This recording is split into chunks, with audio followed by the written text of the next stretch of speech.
नमस्कार दोस्तों, स्वागत है आपका एग्जाम बुक चैनल में। दोस्तों ये जीएस टेस्ट सीरीज़ का 4th पार्ट है और आपका धीरे धीरे करके 1000 क्वेश्चन की जो सीरीज़ है वो आपकी धीरे धीरे बढ़ रही है। एग्जाम तक आपको 1000 क्वेश्चन जो है वो प्रॉपर तरीके से, हर तरीके से, डेप्थ से लेके सिंपल तरीके से सारी चीज़ें करवा दी जाएंगी। ठीक है, तो चलिए वीडियो शुरू करने से पहले मैं बता दूं आपको 5 अप्रैल से GS targeted GS batch start हुआ है। Recorded video classes, PDF notes आपको दिए जाएंगे। 45 डेज में आपका सिलेबस कंप्लीट कराया जाएगा। ये सब्जेक्ट आपके हैं, इसमें 2 नंबरों पर कांटेक्ट कर सकते हैं। इंग्लिश और हिंदी दोनों मीडियम के जो लोग हैं वो आपके कांटेक्ट कर सकते हैं। ठीक है, तो पहला क्वेश्चन हम लोग देखते हैं। फर्स्ट क्वेश्चन क्या कह रहा है? फर्स्ट क्वेश्चन को, पहला क्वेश्चन है, निम्न कथनों पर विचार करें। राष्ट्रपति तीनों सेनाओं का सेनापति होता है। राष्ट्रपति जो होता है वो तीनों सेनाओं का सेनापति होता है। स्टेटमेंट 1 हो गया। स्टेटमेंट 2 क्या कहता है? राष्ट्रपति तीनों सेनाओं जल थल नभ के प्रमुखों को नियुक्त करता है। यह आपका स्टेटमेंट 2 हो गया। बहुत सोच समझ के ध्यान से आंसर देने की कोशिश करना। आउट ऑफ जितने भी क्वेश्चन आपके बने, याद रखिएगा 10 से नीचे आपके जो है वो 10 से नीचे अगर ठीक आपके होते हैं तो आपको रिवीजन की सख्त जरूरत है। तो चलिए आंसर पे देखते हैं अपना। राष्ट्रपति तीनों सेनाओं का सेनापति होता है, बिल्कुल करेक्ट आपका स्टेटमेंट हो जाता है। राष्ट्रपति तीनों सेनाओं का सेनापति होता है, सुप्रीम कमांडर होता है। राष्ट्रपति तीनों सेनाओं जल थल नभ मतलब नेवी, आर्मी, एयरफोर्स, ठीक है, के प्रमुखों को नियुक्त करता है। मतलब जो उनके जो कमांडर्स होते हैं उनको नियुक्त करता है। अब ये सोचिए आप, क्या प्राइम मिनिस्टर नियुक्त करता है या राष्ट्रपति नियुक्त करता है? तो स्टेटमेंट 2 भी जो है अपने आप में बिल्कुल सही है, तो इसका हो जाएगा both are correct, C option. ठीक है, नेक्स्ट क्वेश्चन की तरफ चल रहे हैं। क्वेश्चन 2। क्वेश्चन 2 क्या कह रहा है? भारतीय संविधान के किस अनुच्छेद में राष्ट्रपति की वीटो शक्तियां दी गई हैं? बताइए, राष्ट्रपति की वीटो शक्तियां किस अनुच्छेद में दी गई हैं? तो इसका आपका जो है ऑप्शन ए है आर्टिकल 95, आर्टिकल 111, आर्टिकल 125, आर्टिकल 158। क्या इसका हो सकता है आंसर? बताइए। तो दोस्तों इसका आंसर हो जाएगा आपका बी, आर्टिकल 111 में जो है राष्ट्रपति की वीटो शक्तियां जो हैं वो दी गई हैं। ठीक है दोस्तों, अगला क्वेश्चन की तरफ चलते हैं हम। अगला क्वेश्चन क्या कह रहा है? बहुत ही सिंपल तरीके का क्वेश्चन था ये। अगला क्वेश्चन कहता है कि निम्न में से भारत के राष्ट्रपति के पास कौन सी वीटो शक्ति नहीं है? अब ये क्वेश्चन मैं जो है पहले भी पूछ चुका हूं, ठीक, उस पे कम्युनिटी पे पूछ चुका हूं मैं। ठीक है, कम्युनिटी में पूछ चुका हूं, तो इसका आंसर आपको पता होना चाहिए। सबसे पहले वर्ड आपको नहीं पर ध्यान देना होगा कि इनमें से आपको बताना है कि कौन सी राष्ट्रपति के पास वीटो शक्ति नहीं है। पहला आपका अत्यंतिक वीटो, दूसरा निलंबनकारी वीटो, तीसरा विशेषित वीटो और चौथा पॉकेट वीटो। तो इसका आंसर दोस्तों है सी, विशेषित वीटो जो है वो अमेरिकन प्रेसिडेंट के पास होता है। अमेरिकन प्रेसिडेंट के पास, इंडियन प्रेसिडेंट के पास आत्यांतिक, निलंबनकारी, पॉकेट वीटो। मेरा आपसे एक चीज़ और ये रिक्वेस्ट रहेगी कि जैसे आप जब ये सब चीज़ें देखते हैं तो कोशिश करा करिए जो आपका क्वेश्चन गलत होता है उसको आप जाके रिवाइज करें उस पर्टिकुलर टॉपिक को। ठीक है, क्वेश्चन 4 की तरफ चलते हैं। इसमें स्टेटमेंट कह रहा है वो, पहला स्टेटमेंट क्या कहता है? राष्ट्रपति संविधान संशोधन विधेयक पर वीटो कर सकता है, पहला स्टेटमेंट। सेकंड स्टेटमेंट है राष्ट्रपति प्रत्येक बिल को संसद को पुनर्विचार के लिए भेज सकता है। यह राष्ट्रपति का निलंबनकारी वीटो शक्ति है। स्टेटमेंट 2, बताइए, सोचिए और समझिए। ठीक है, थोड़ा टाइम लगाइए लेकिन इसको सोचिए, पढ़िए, क्या ये ठीक है दोनों स्टेटमेंट, क्या ये गलत है? ठीक है, तो दोस्तों पहला स्टेटमेंट जो है ये आपका क्या कह रहा है कि राष्ट्रपति संविधान संशोधन विधेयक पर वीटो कर सकता है। तो याद रखिएगा पहला स्टेटमेंट आपका बिल्कुल रॉन्ग हो जाता है। क्यों? संविधान संशोधन विधेयक अगर राष्ट्रपति के पास जाता है तो राष्ट्रपति के पास सिर्फ एक ही चारा है। ठीक, सिर्फ एक ही चारा है कि उस पर वो साइन करेगा ही करेगा। ठीक है, मतलब उस पर वो वीटो नहीं कर सकता। सेकंड स्टेटमेंट है राष्ट्रपति प्रत्येक बिल को संसद को पुनर्विचार के लिए, रिकंसिडरेशन के लिए भेज सकता है। यह राष्ट्रपति की निलंबनकारी वीटो शक्ति है। तो दोस्तों ये स्टेटमेंट आपका रॉन्ग हो जाता है। क्यों? सिर्फ प्रत्येक के आधार पर रॉन्ग हो जाता है, प्रत्येक बिल नहीं। मनी बिल के केस में जो है, मनी बिल के केस में राष्ट्रपति जो है पुनर्विचार के लिए वापस नहीं भेज सकता, या तो वो रोकेगा या वो साइन कर देगा। रिकंसिडरेशन के लिए वो वापस जो है पार्लियामेंट में नहीं भेज सकता। तो दोस्तों स्टेटमेंट 2 भी जो है गलत है, तो इसका आंसर हो जाएगा आपका D, P and Q both are correct, both are wrong. Fifth question है, फिफ्थ क्वेश्चन क्या कह रहा है, राज्यपाल के पास जब कोई बिल राज्य विधानसभा से आता है, भाई जब राज्यपाल के पास कोई बिल जाएगा, जैसे मान लीजिए राज्य की विधानसभा से पास हो गया, फिर राज्यपाल के पास साइन के लिए जाएगा, तो राज्यपाल के पास क्या ऑप्शन होते हैं। पहला, वह अपनी सहमति देगा। दूसरा, सहमति नहीं देगा। थर्ड स्टेटमेंट है पुनर्विचार के लिए वापस करेगा। और फोर्थ स्टेटमेंट है राष्ट्रपति के विचार के लिए भेज सकता है। अब आपको बताना है इसमें पी एंड क्यू सही है, या फिर क्यू आर एस सही है, या फिर पी क्यू आर एस चारों सही है, या पी क्यू एस सही है। इसका आंसर आप बताइए। ठीक, क्या हो सकता है। आपका जितना भी पढ़ा लिखा, आपने जहाँ से भी पढ़ा हो, जहाँ से भी आपने तैयारी करी हो, सेल्फ हो या फिर किसी कोर्स वगैरह से, जो भी हो, ये सारे क्वेश्चन अगर आप निकाल लेते हैं तो इतना मैं आपसे कह सकता हूँ जीएस में कभी मात नहीं खाएंगे। ठीक है, तो दोस्तों इसका आंसर क्या होगा, इसका आंसर होगा सी। इसका आंसर होगा आपका सी। अपनी सहमति भी दे देगा, सहमति रोक भी सकता है, पुनर्विचार के लिए भी वापस कर सकता है, और राष्ट्रपति के लिए भी आपका भेज सकता है। ठीक, ये जो चौथा ऑप्शन है ये आपका गवर्नर की डिस्क्रिशनरी पावर है, स्वेच्छाचारी शक्ति है। गवर्नर को सीएम और उसकी काउंसिल से पूछने की जरूरत नहीं होती कि वो राष्ट्रपति के लिए भेजे या ना भेजे, इस चीज को याद रखिएगा। सिक्स क्वेश्चन क्या है, पहला स्टेटमेंट क्या कह रहा है, राष्ट्रपति राज्य के विधेयक को पुनर्विचार के लिए वापस भेज सकता है। जैसे कि मैंने पिछले स्टेटमेंट में आपको बताया था लास्ट में कि राज्यपाल के पास शक्ति होती है कि वो राष्ट्रपति के लिए राज्य की विधानसभाओं से जो बिल आते हैं वो भेज सकता है उसको। ठीक है, अब जैसे कोई बिल राष्ट्रपति के पास पहुंच गया, गवर्नर ने उसको जो है राष्ट्रपति के पास जो है उसको भेज दिया कि भाई आप इस पे डिसीजन लीजिए। सॉरी, तो राष्ट्रपति राज्य के विधेयक को पुनर्विचार के लिए वापस भेज सकता है। सेकंड स्टेटमेंट है, यदि राज्य विधानसभा द्वारा पुनः बिल राष्ट्रपति को भेजा जाता है तो राष्ट्रपति बिल पर सहमति देने के लिए बाध्य नहीं है। बहुत सोच समझ के, बहुत सावधानी से क्वेश्चन का आंसर देना। ठीक है, तो पहला स्टेटमेंट दोस्तों क्या है, वो बिल्कुल सही है कि राष्ट्रपति जो है वो पुनर्विचार के लिए वापस भेज सकता है स्टेट की जो लेजिस्लेटिव असेंबलीज होती हैं, बिल्कुल सही है, कोई गलती नहीं है इसमें।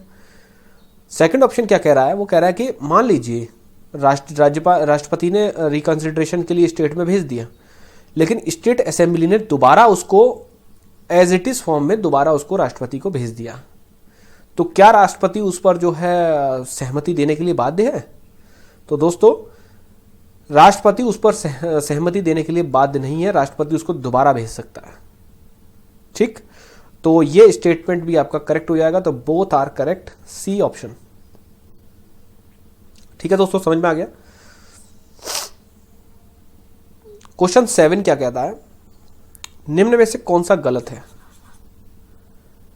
ए, आर्टिकल 75 में प्रधानमंत्री की नियुक्ति की बात करता है, आर्टिकल 200 में केंद्र और राज्य के वित्तीय संबंध, आर्टिकल 18 में उपाधियों का अंत, आर्टिकल 12 में अंतरराज्यीय, भाग 12 याद रखिएगा, भाग 12 अंतरराज्यीय संबंध।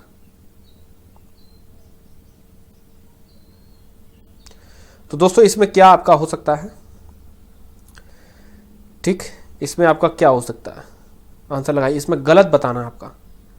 ठीक, इसमें मैंने एक ट्विस्ट ये रख दिया है कि अभी ये कोई ऐसा तो है नहीं कि पेपर लाइव पेपर चल रहा है, ऐसा तो है नहीं, तो इसीलिए इसका दोस्तों देखिए अनुच्छेद 200 ये तो गलत है, बिल्कुल गलत है। क्यों, अनुच्छेद 200 में गवर्नर की वीटो पावर्स है, गवर्नर की वीटो पावर्स है।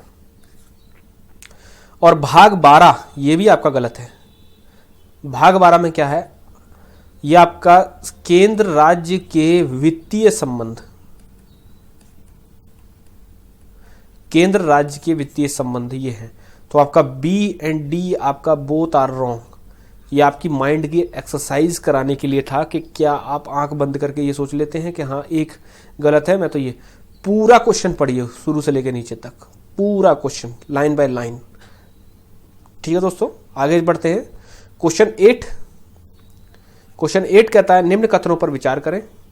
पहला स्टेटमेंट, राष्ट्रपति के अध्यादेश जारी करने की शक्ति न्यायिक समीक्षा योग्य नहीं है। पहला स्टेटमेंट। दूसरा स्टेटमेंट, राष्ट्रपति संविधान संशोधन पर अध्यादेश जारी नहीं कर सकता। बताइए क्या हो सकता है। 10 सेकंड आपके लिए मैक्सिमम, इससे ज्यादा नहीं।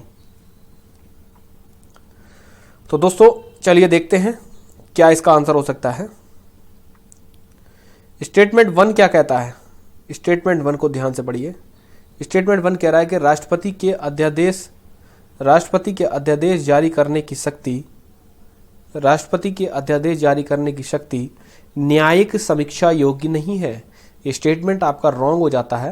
क्यों? क्योंकि न्यायिक समीक्षा योग्य है, उस पर जुडिशियल रिव्यू किया जा सकता है। स्टेटमेंट 2 क्या कहता है? राष्ट्रपति संविधान संशोधन पर अध्यादेश जारी नहीं कर सकता। स्टेटमेंट क्यू एब्सोल्युटली करेक्ट है। संविधान संशोधन पर अध्यादेश जारी नहीं किए जा सकते। तो इसका आंसर दोस्तों हो जाएगा बी। पी गलत है, क्यू सही है। समझ में आ गया? क्वेश्चन 9 क्या कह रहा है? राष्ट्रपति एक घोषणा से किसी भी समय अध्यादेश वापस ले सकता है। स्टेटमेंट पहला। स्टेटमेंट दूसरा, राष्ट्रपति की अध्यादेश शक्ति स्वेच्छाचारी शक्ति है। समझिए, वर्ड्स पर ध्यान दीजिए, हमेशा याद रखना। पॉलिटी, कॉन्स्टिट्यूशन, ये सर्व अगर वो टफ का मतलब ये होता है कि वो शब्दों से खेल रहा है, वो शब्दों से खेलेगा, याद रखिएगा। तो पहला स्टेटमेंट पढ़ते हैं, राष्ट्रपति एक घोषणा से किसी भी समय अध्यादेश वापस ले सकता है। बिल्कुल सही स्टेटमेंट है, सिंपल है। ऑप्शन क्यू है, मतलब क्यू स्टेटमेंट क्या कहता है? राष्ट्रपति की अध्यादेश शक्ति स्वेच्छाचारी है, आर्बिट्रेरी है। बिल्कुल गलत हो जाता है। राष्ट्रपति की अध्यादेश शक्ति जो है वो पीएम और उसकी कैबिनेट के आधार पर ही वो जो है अध्यादेश को जारी करता है। जो एड एंड एडवाइस जो कैबिनेट और पीएम देता है उसके आधार पर। स्वेच्छाचारी नहीं है, मतलब वो अपने हिसाब से जो है, अपने आधार पर जो है वो अध्यादेश नहीं जारी कर सकता। तो स्टेटमेंट इसका आंसर हो जाएगा ए। पी सही है, क्यू गलत है। नेक्स्ट क्वेश्चन की तरफ बढ़ रहे हैं हम लोग। क्वेश्चन 10। स्टेटमेंट 1 क्या कहता है? राष्ट्रपति केंद्रीय कानून के आधार पर सजा को माफ कर सकता है। स्टेटमेंट 1। स्टेटमेंट 2 है, राष्ट्रपति की सजा माफ की शक्ति संविधान के अनुच्छेद 78 में दी गई है। बताइए क्या हो सकता है इसका आंसर। तो इसका स्टेटमेंट क्या है, उसका आंसर क्या हो सकता है, बताइए। चलिए देखते हैं। राष्ट्रपति केंद्रीय कानूनों के आधार पर हुई सजा को माफ कर सकता है। बिल्कुल सही स्टेटमेंट है, 100% ए, 100% सही बिल्कुल। सेकंड स्टेटमेंट है, राष्ट्रपति की सजा माफ की शक्ति संविधान के अनुच्छेद 78 में है। बिल्कुल रॉन्ग है, आर्टिकल 72 में है। तो इसका दोस्त आंसर हो जाएगा ए। पी सही है, क्यू गलत है। अगर थोड़ा सा भी आपने दिमाग लगा के इसको पढ़ा, थोड़ा सा भी समझा, तो आपका कल्याण आराम से है इसमें। मैं कहता हूं दुनिया भर में आपने कुछ भी पढ़ा हो, कुछ भी किया हो, ये सवाल जरूर कर लेना, ठीक। 11वां, राष्ट्रपति मृत्यु दंड को बदलकर आजीवन कारावास में परिवर्तित कर सकता है। स्टेटमेंट 1। स्टेटमेंट 2, राष्ट्रपति को मिलिट्री कोर्ट की सजा माफ करने का अधिकार है। बताइए क्या आंसर हो सकता है इसका। स्टेटमेंट को ध्यान से पढ़िए। बिल्कुल स्टेटमेंट से खेला जा सकता है, ठीक, जल्दबाजी बिल्कुल नहीं। स्टेटमेंट पी कह रहा है, राष्ट्रपति मृत्यु दंड को बदलकर आजीवन कारावास में परिवर्तित कर सकता है। तो दोस्तों बिल्कुल सही स्टेटमेंट है ये। राष्ट्रपति के पास ये शक्ति है। राष्ट्रपति की जो पार्डन पावर है उसको पढ़िए, 5 जो पार्डन पावर है उनको पढ़िए आप। राष्ट्रपति को मिलिट्री कोर्ट की सजा को माफ करने का अधिकार है। क्या अधिकार वास्तव में है? बिल्कुल सही स्टेटमेंट है। मिलिट्री कोर्ट जो है उसको भी माफ किया जा सकता है। तो दोस्तों इसका आंसर हो जाएगा सी। Both are correct. 12वां क्वेश्चन है। 12वां क्वेश्चन क्या कह रहा है? राज्य का गवर्नर मृत्यु दंड को बदलकर आजीवन कारावास में परिवर्तित कर सकता है। पहला स्टेटमेंट। दूसरा स्टेटमेंट, राष्ट्रपति की क्षमादान शक्ति न्यायिक समीक्षा योग्य नहीं है। बताइए क्या हो सकता है। राज्य का गवर्नर मृत्युदंड को बदलकर आजीवन कारावास में परिवर्तित कर सकता है। बिल्कुल करेक्ट स्टेटमेंट है। इसको स्टेटमेंट को रॉन्ग समझने की गलती मत करना, जाके अपना जो है नोट्स में या फिर बुक में देखिए। नेक्स्ट है आपका, राष्ट्रपति की क्षमादान शक्ति न्यायिक समीक्षा योग्य नहीं है। राष्ट्रपति की क्षमादान शक्ति न्यायिक समीक्षा योग्य नहीं है, तो ये स्टेटमेंट भी आपका 100% एक्यूरेट है। राष्ट्रपति की जो क्षमादान शक्ति है वो न्यायिक समीक्षा योग्य नहीं है, उस पर जुडिशियल रिव्यू नहीं किया जा सकता। तो इसका आपका हो जाएगा ऑप्शन सी। ऑप्शन सी आपका जो है एक्यूरेट है। क्वेश्चन 13 क्या कह रहा है? क्वेश्चन 13, निम्न में राष्ट्रपति की स्वेच्छाचारी शक्तियां हैं। राष्ट्रपति की स्वेच्छाचारी शक्तियां मतलब आर्बिट्रेरी पावर। आर्बिट्रेरी पावर मतलब जिस पर राष्ट्रपति पीएम एंड काउंसिल की एडवाइस नहीं लेता है, याद रखिएगा। तो स्टेटमेंट 1 क्या कहता है? स्टेटमेंट 1 कहता है कि जब लोकसभा में किसी दल के पास पूर्ण बहुमत ना हो, जब लोकसभा में किसी दल के पास पूर्ण बहुमत ना हो तो क्या उस समय राष्ट्रपति अपनी स्वेच्छाचारी शक्ति एक्टिवेट करेगा? स्टेटमेंट 1 है। स्टेटमेंट 2 क्या कहता है?